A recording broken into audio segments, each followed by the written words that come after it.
Hi guys, uyu munsi tugiye kureba ibikabyo byo mu filime z'Abahindi part 1. Let's go. Jesus! Jesus!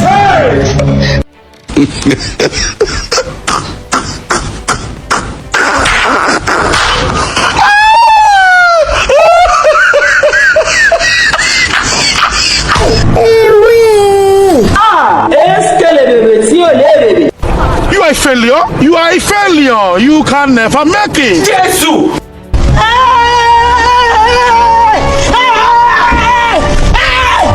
Why are you running? Why are you running?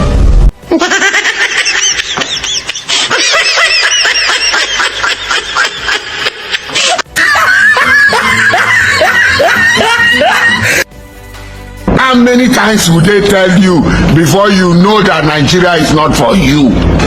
Ah! Chai! Hey! Ayé mi tèmi bá mi. Jesus! Jesus! Hey!